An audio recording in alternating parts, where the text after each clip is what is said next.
Mesdames et messieurs, chers amis, merci infiniment de votre invitation. Vous savez que j'accepte assez régulièrement de participer aux travaux dans le cadre de partis politiques. La condition pour laquelle j'accepte de le faire, c'est naturellement que l'on ne me demande pas d'adhérer au parti. Et puis la deuxième condition, c'est que je sois totalement libre de mes propos. Et à chaque fois que je suis intervenu dans le cadre de votre organisation, eh bien, tout cela m'a été garanti et je vous en remercie infiniment. Je vous remercie bien sûr de me faire confiance et puis de porter un intérêt à ce que je pourrais dire sur la question européenne, qui est le sujet qui nous intéresse aujourd'hui. Je vous propose, dans le fond, d'essayer d'identifier un certain nombre de dysfonctionnements, de distorsions qui brouillent et qui hypothèquent l'avenir de l'Union européenne, ce qui sera évidemment d'actualité et ce qui permettra de nourrir votre réflexion sur la prochaine campagne pour les élections européennes. Premier point, l'incompréhension, me semble-t-il, de la nature juridique de l'Union européenne. Il y a une ambivalence, évidemment, sur le fait que l'Union européenne fonctionne en interne comme un État fédéral, l'État fédéral d'ailleurs, un fédéralisme plutôt sur le modèle allemand du fédéralisme coopératif, où la notion de subsidiarité est totalement, je dirais, dénaturée. C'est donc à la fois en interne un État fédéral et pourtant en externe c'est une organisation internationale. Vous le savez évidemment, il faut la nécessité de la ratification par chacun des États pour qu'un nouveau traité puisse se mettre en place. De la même manière, lors des élections pour le Parlement européen, eh bien, ce sont des représentants des différents États qui siègent au Parlement européen. Certes, ils siègent par groupe politique, par affinité politique, mais ce sont bien des représentants des États. Et la notion, pour l'heure en tout cas, de citoyenneté européenne ne fait que se superposer aux citoyennetés nationales, mais cette citoyenneté européenne n'a pas absorbé, n'a pas fait disparaître les citoyennetés nationales. Alors le Brexit, c'est un sujet évidemment extrêmement intéressant, dans le sens où, naturellement, le Royaume-Uni est en passe de quitter l'Union européenne. Or, tant qu'il était présent, eh bien, cela bloquait la transformation de l'Union européenne en un véritable État fédéral, puisque le Royaume-Uni et la France avaient tous les deux eh bien, un siège au Conseil permanent des Nations Unies. À partir du moment où le Royaume-Uni quitte l'Union européenne, eh bien, seule la France a un siège permanent au Conseil de sécurité et vous l'avez vu, les Allemands sont en passe de demander que eh bien, ce siège ne soit plus celui de la France mais celui de l'Union européenne, ce qui montre bien que dans le fond le Brexit, qui est sans doute satisfaisant parce qu'il démontre, je dirais, qu'un peuple peut reprendre le contrôle de sa destinée, il n'empêche que par un coup de billard à plusieurs bandes, eh bien, le Brexit favorise d'une certaine manière les velléités de certains de transformer l'Union européenne en un État fédéral. Deuxième point, si vous le voulez bien, la distorsion entre la contrainte interne et le déficit de puissance externe. Oui, cette distorsion, je dirais, mérite quand même d'être indiquée. Il y a des normes juridiques au sein de l'Union européenne qui sont extrêmement contraignantes. Pensons par exemple évidemment à la question des salariés détachés, pensons aux différentes politiques communes, la politique agricole commune qui en particulier n'a pas particulièrement favorisé les petits agriculteurs français. Bon. Mais d'un côté il y a des contraintes extrêmement fortes et de l'autre côté il y a une inexistence ou une quasi-inexistence de l'Union européenne dans le domaine de la diplomatie, dans le domaine de la défense. Et cette distorsion, je dirais, d'image est difficilement compréhensible, me semble-t-il, par l'opinion publique, et cela contribue à, je dirais, l'euroscepticisme qui se développe depuis un certain nombre d'années. Alors, si on regarde un petit peu les enquêtes d'opinion qui ont été faites, on sait que l'opinion publique européenne considère que eh bien, des questions comme la protection sociale, comme le système éducatif doivent être eh bien, réglées au niveau national. C'est aux alentours de 65% que se situe l'approbation, je dirais, de laisser cela au niveau national. En revanche, on le sait que la lutte contre le terrorisme ou même la mise en place d'une défense sont approuvée au niveau de l'opinion publique européenne comme devant être faite au niveau européen. 79% pour le terrorisme, 64% pour la défense. Alors cet aspect, me semble-t-il, doit être mis en parallèle avec la question identitaire et géographique. L'Union européenne ne joue pas et ne se donne pas les moyens, je dirais, de défendre véritablement une identité propre, je dirais une spécificité propre dans le cadre des relations internationales, en raison notamment, évidemment, de l'existence de l'OTAN. Alors, précisons-le quand même, il va sans dire que je préfère l'OTAN au pacte de Varsovie. Je crois qu'il ne faudrait pas, je dirais, oublier le passé. Pour autant, il ne faut pas négliger le fait que l'OTAN aujourd'hui est un des éléments qui bloquent la construction, je dirais, d'une puissance géopolitique européenne qui pourrait se faire naturellement par la coopération, sans qu'il y ait besoin, je dirais, de basculer dans un État fédéral. Que l'Europe défende sa spécificité face, je dirais, à non pas des ennemis comme l'a prétendu Macron, mais face en revanche à des partenaires, mais vis-à-vis desquels il faut savoir assurer son indépendance, que ce soit les États-Unis ou la Russie. Troisième point, la méconnaissance des mécanismes décisionnels. Je crois que dans l'opinion publique, il y a incontestablement, je dirais, une méconnaissance sur la distinction à faire entre l'Union européenne d'une part et le Conseil de l'Europe d'autre part. Puisque nous parlons de l'Union européenne aujourd'hui, restons là-dessus. Et c'est sûr que les principales institutions, en raison même de leur dénomination, rendent un peu opaque le fonctionnement réel de ces institutions. Il faut bien le dire, les dénominations sont, je dirais, un peu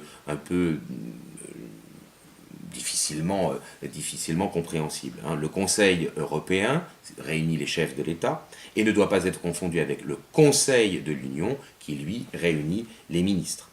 Les ministres sont le législatif avec le Parlement européen, mais le Parlement européen a un rôle quand même plutôt subalterne. Il a un pouvoir de codécision, mais pas un pouvoir de décision seul. Et il peut, et naturellement aussi, ce qui est très important, censurer la Commission, mais à une majorité des 2/3. Et c'est donc la Commission qui est l'exécutif, qui dispose de l'initiative législative, et cette Commission a naturellement, je dirais, comme dans tous les régimes, je dirais, démocratiques occidentaux, l'exécutif a une position dominante vis-à-vis des autres institutions. Mais disons-le, et ça me paraît aussi extrêmement important pour savoir comment calibrer son discours, trouver son discours sur la question européenne, il est certain que la Commission dispose de pouvoir, d'une autonomie, d'une puissance, parce qu'il y a eu un abandon de la part des États. Et d'une certaine manière, parce que je crois cela avantage ou cela arrange un certain nombre de politiques nationaux de pouvoir accuser l'Union européenne ou de pouvoir se dédouaner sur l'Union européenne d'un certain nombre de décisions qu'ils ont laissé prendre ou qu'ils ont même facilité au niveau des institutions européennes. Quatrième point qui me paraît important, la méconnaissance sur la hiérarchie des normes. C'est un peu technique et donc je ne vais pas y rester trop longtemps, mais vous le savez bien, la primauté du droit communautaire n'était pas prévue par les traités européens. On a tenté, je dirais, ou plutôt il a été tenté de l'introduire dans le cadre du traité de Rome de 2004, c'est-à-dire le traité établissant une constitution pour l'Europe. C'était, si je ne m'abuse, l'article 1-6. En fait, cette primauté, elle est née de la jurisprudence de la Cour de justice des communautés européennes, qui est devenue depuis la Cour de justice de l'Union européenne. Alors, je vous passe les détails, mais vous le savez bien, cette primauté fait que la loi française, même postérieure, a une valeur inférieure au texte communautaire. C'est venu donc du fait que l'Union européenne a prétendu mettre en place cela. Ce sont les fameux arrêts Van Jandenloos de 1963 et Costa contre Enel. Il y en a un certain nombre d'autres qui pourraient être évoqués, mais enfin, ce sont les deux qui ont véritablement lancé la chose. Mais disons-le, les juridictions françaises ont parfaitement joué le jeu de cette subordination du droit national. C'est l'arrêt Jacques Vabre de la Cour de cassation en 1975 et l'arrêt Nicolo du Conseil d'État de 1989. Donc là, il y a évidemment une piste de réflexion et d'analyse à proposer aux Français, la révision de la Constitution française, la révision de l'article 55 par exemple, mais aussi évidemment tout un travail à faire au niveau des institutions européennes pour les futurs élus au Parlement européen. Cinquième élément qui mérite notre attention, le sentiment d'un déficit démocratique. Alors là, évidemment, je ne vous apprendrai rien en vous rappelant que, quand les peuples votaient différemment de ce qui était prévu, on les a fait plusieurs fois revoter. Le Danemark, 1992, il rejette le traité de Maastricht et finalement il l'accepte par un second référendum en 1993. Il est vrai toutefois que les Danois avaient obtenu quelques modifications dans le texte. L'Irlande, évidemment, en 2007, qui a été obligée de revoter pour finalement approuver le traité de Lisbonne en 2008. Quant à la France, évidemment, le rejet en 2005 du TCE, n'a pourtant pas empêché la mise en œuvre du traité de Lisbonne imposé par la suite. Je vous rappellerai quand même que non pas pour défendre les hommes politiques, mais tout de même pour mettre en exergue parfois une certaine incohérence, je dirais, de la part des électeurs. En 2005, il y a un rejet du TCE, mais à l'élection présidentielle suivante, en 2007, les trois candidats qui arrivent en tête, Nicolas Sarkozy, Ségolène Royal et François Bayrou, étaient trois candidats qui avaient appelé à voter oui. Donc par conséquent, bien sûr, il y a eu incontestablement le viol du résultat du référendum de 2005, mais pour autant, évidemment, l'élection présidentielle étant l'élection majeure et celle à laquelle il y a le plus de participation, cela explique, me semble-t-il, que le président de la République, Sarkozy, se soit assis sur les résultats de 2005. Ça explique, ça n'excuse pas, mais ça explique.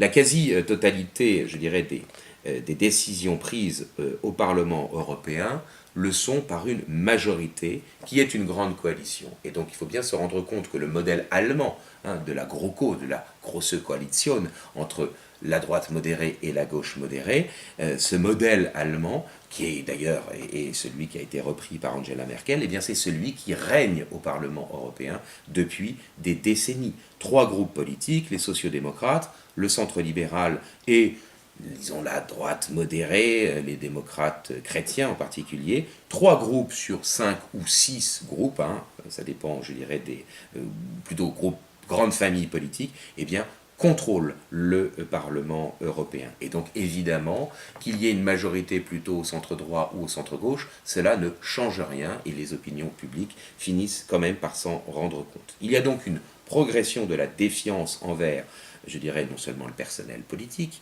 Je crois que les circonstances actuelles du mouvement des Gilets jaunes le démontrent assurément, mais il y a une progression aussi de la défiance envers les institutions, je dirais, européennes et les institutions nationales. Défiance envers les institutions nationales parce qu'elles ne s'avèrent pas capables de défendre les intérêts nationaux face aux institutions européennes. Dans les années 80, il y avait plutôt une adhésion des opinions publiques. À partir des années 90, quand, après la chute du mur de Berlin, commence à naître le mouvement souverainiste, il y a une certaine défiance, voire une hostilité qui succède à une indifférence bienveillante. Et on sait qu'aujourd'hui, la confiance envers les institutions européennes, les différents organes européens, ou plutôt de l'Union européenne, se situe à 30 ou 40%. C'est-à-dire qu'en fait, il y a une majorité de personnes au niveau européen qui sont en défiance vis-à-vis de ces organisations. L'effondrement évidemment de la participation dans les élections européennes dans les pays qui sont anciennement membres de l'Union européenne. On est grosso modo passé en France, en Allemagne, de 60% de participation à maintenant environ 40% de participation lors des élections pour le Parlement européen. Et il y a un très faible taux de participation dans les pays qui sont récemment arrivés, taux de participation qui se situe aux alentours de 30%. Sixième point, j'en arrive bientôt à la fin, rassurez-vous, mais tout cela, ce sont des pistes de réflexion et d'analyse, me semble-t-il, l'avenir institutionnel.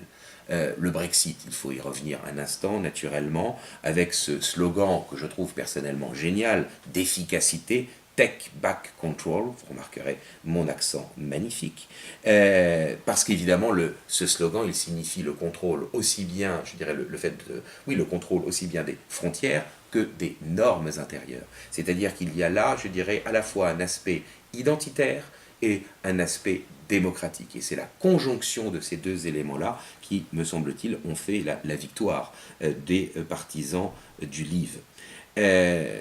Donc ça, évidemment, c'est un élément important, d'autant plus que les catastrophes annoncées ne se sont pas réalisées. Un État peut donc reprendre sa liberté sans que son avenir ne soit hypothéqué et même justement que son avenir corresponde à ce qu'il désire. Chacun est maître de son destin.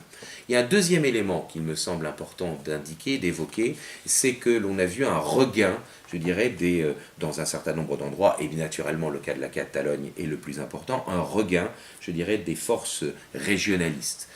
L'Union européenne, incontestablement, même si elle est parfois, je dirais, un peu, pointilleuse, un peu, je dirais, sur la mesure, a quand même, depuis des années, favorisé la naissance de mouvements régionalistes qui, d'une certaine manière, je dirais, disloquer ou contribuent à disloquer les États-nations.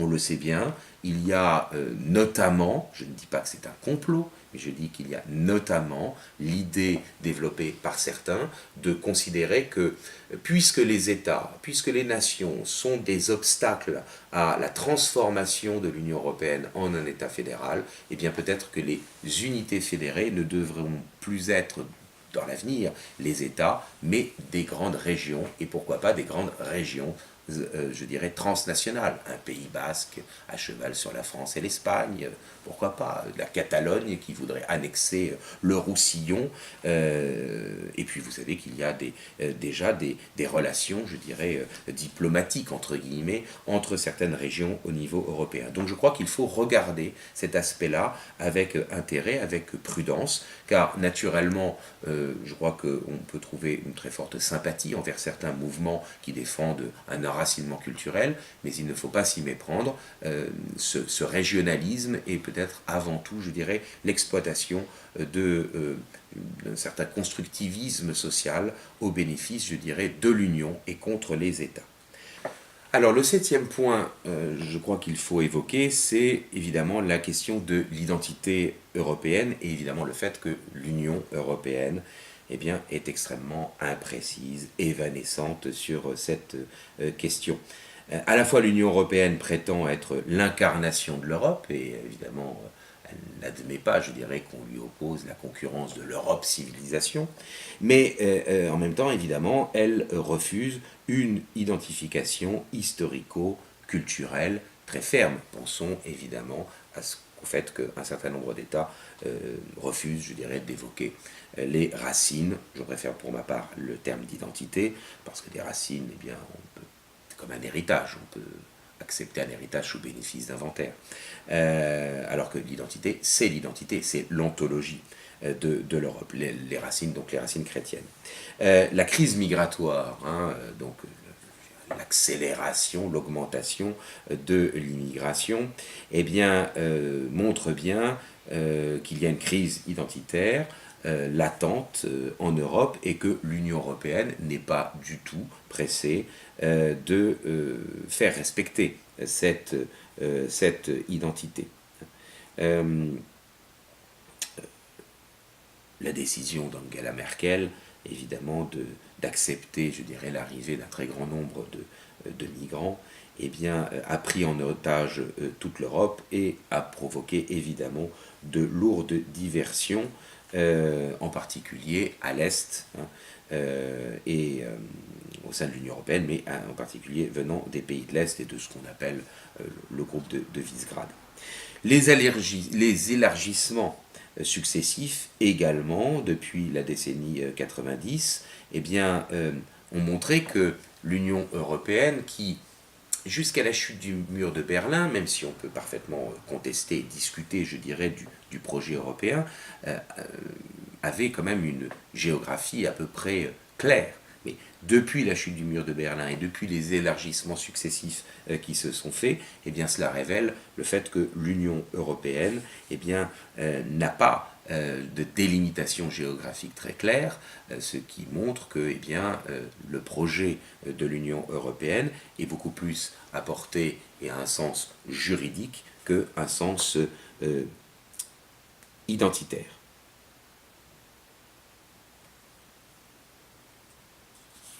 Enfin, évidemment, je crois qu'il faut ne pas ignorer le fait qu'il y a une Europe à géographie variable. Il y a des espaces européens qui sont parfaitement différents. Tous les pays membres de l'Union européenne ne participent pas à la zone euro. Il y a des pays extérieurs à l'Union européenne qui sont membres, par exemple, de l'espace Schengen, mais qui ne sont pas membres de l'Union européenne, la Norvège et la Suisse. Donc voilà, tout un ensemble, je dirais, d'éléments qui montrent que la question identitaire, qui est pourtant au cœur de la réflexion et des angoisses, je dirais, de l'opinion publique européenne et des différentes nations, n'est pas véritablement le cœur de la question des institutions européennes. Dans le fond, on retrouve, me semble-t-il, avec l'opposition très réelle entre l'Union européenne d'un côté et l'Europe historique de l'autre, l'opposition philosophique fondamentale entre ceux qui défendent, pour ce qui est de l'Europe, civilisation, la sociabilité naturelle, et pour ce qui est de l'Union européenne, le contractualisme social. L'Europe, si on veut résumer cette question-là, l'Europe n'est-elle qu'une rencontre sur des principes juridiques, ou est-elle la manifestation politique d'une entité civilisationnelle? Je crois sincèrement que c'est sans doute sur cette question-là que les prochaines élections et les prochains débats sur la construction européenne doivent et devront et vont vraisemblablement porter. Un dernier point avant de conclure, les enjeux électoraux à venir. Bien sûr, pour les différentes listes qui vont se présenter en France, va se poser la question du pourcentage obtenu et donc du nombre d'élus, encore que vous le savez, plus il y aura de listes faisant moins de 1%, plus il y aura de sièges à pourvoir pour les listes qui en auront fait plus de 5. Bien, mais je crois qu'il y a aussi, il ne faut pas le négliger dans sa stratégie pour la constitution des listes, l'ordre dans lequel les listes sortent, c'est très symbolique, et puis l'écart entre ces différentes listes. S'il y a un très grand écart entre une liste et la suivante, évidemment, il y a un avantage psychologique et un poids politique beaucoup plus grand pour ceux qui sont arrivés en tête. Mais du point de vue électoral, il me semble qu'il y a aussi autre chose qui est très important et auquel les électeurs ne pensent pas trop. C'est la question de la composition des groupes au Parlement européen. Parce que la puissance d'une liste, bien sûr, vient du nombre des élus, mais la puissance d'une liste vient aussi, je dirais, des associations qu'elle peut faire au Parlement européen et donc les groupes auxquels elle est susceptible de se rallier, d'appartenir. Or, avec le retrait du Royaume-Uni de l'Union européenne, vous avez tous les groupes, celui des conservateurs et celui du UKIP, qui vont se retirer. Il va donc y avoir, je dirais, sur la droite du spectre politique, parmi ceux qu'on appelle les populistes, les souverainistes, les eurosceptiques, une recomposition. Il me semble que pour mener une campagne, et c'est aussi un véritable enjeu du point de vue de la doctrine que l'on veut soi-même professer, il y a deux sujets qui vont être névralgiques pour la composition des groupes. C'est d'abord la question de la géopolitique. J'imagine mal la Pologne, par exemple, être avec des personnes qui seraient trop liées à la Russie, même si naturellement le régime de Vladimir Poutine est fort sympathique sur bien des aspects. Mais en revanche, il est bien certain que la géopolitique jouera dans la composition des groupes. Et donc il faut bien marquer le fait, me semble-t-il, que tout en ayant de la sympathie et pas d'hostilité de principe envers les uns ou les autres, envers les grandes puissances que sont la Russie ou les États-Unis, il y a un objectif d'indépendance de l'Europe et de défense de sa civilisation avant tout. Et puis il y a un deuxième sujet que beaucoup de partis politiques négligent. Ils ne se rendent pas compte que dans bien d'autres pays, c'est une vraie question névralgique. C'est la question de la bioéthique. On ne peut pas négliger la question de la défense de la vie innocente, de la défense de la famille traditionnelle. Et je ferai remarquer que le ministre de l'Intérieur italien, Matteo Salvini, a fait une déclaration qui me paraît extrêmement significative sur le fait que, eh bien, son action politique serait avant tout jugée sur les enjeux démographiques, beaucoup plus que sur les enjeux économiques. Et donc par conséquent, tout ce qui tourne autour de la bioéthique, des mœurs, ne doit pas être négligé, parce que je crois que ce sera là aussi un enjeu important pour la composition des groupes. Alors, comment conclure? L'identité a été incontestablement invoquée pour justifier la construction européenne. Si vous relisez les textes, je dirais, de ceux qui s'en sont faits les turiféraires, eh bien, après la Seconde Guerre mondiale, ils ont dit que les États européens pouvaient coopérer parce qu'ils avaient une culture commune. Tout le problème, c'est de savoir si cette identité a été un prétexte ou si elle a été vraiment l'objectif de la construction. Eh bien, je crois pour ma part que les éléments démontrent que ça n'a été qu'un prétexte, ça n'a pas été l'objectif. Or, normalement, c'est justement l'objet à défendre, c'est l'identité de l'Europe qui doit être, je dirais, l'objet de la construction européenne. Ensuite, il faut évidemment évoquer tous les désavantages de l'État fédéral dans son fonctionnement interne, sans en avoir les avantages, sans avoir, je dirais, les signes de la puissance géopolitique. Et je crois que si l'on veut pour autant ne pas basculer dans un État fédéral, il ne faut pas négliger le fait que la compréhension, je dirais, de la construction européenne, ou tout simplement de la civilisation européenne, nécessite de prendre en considération la nécessité d'être une puissance géopolitique et donc une puissance militaire et diplomatique.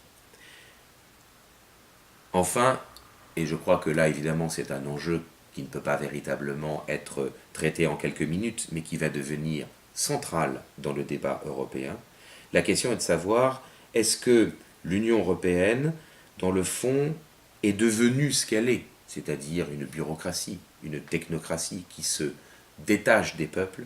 Est-ce qu'elle est devenue cela parce que c'est une maladie dégénérative, ou est-ce que c'est une maladie congénitale? Je ne sais pas si je m'exprime bien. Est-ce que l'Union européenne est vérolée, si j'ose dire, dès le départ, dans ses principes, ou est-ce que l'Union européenne est, je dirais, devenue ce qu'elle est par accident? Est-ce qu'elle est par nature opposée à la civilisation européenne, ou est-ce qu'elle est véritablement devenue contraire aux intérêts de l'Europe? Autrement dit, est-ce que l'Union européenne est réformable de l'intérieur?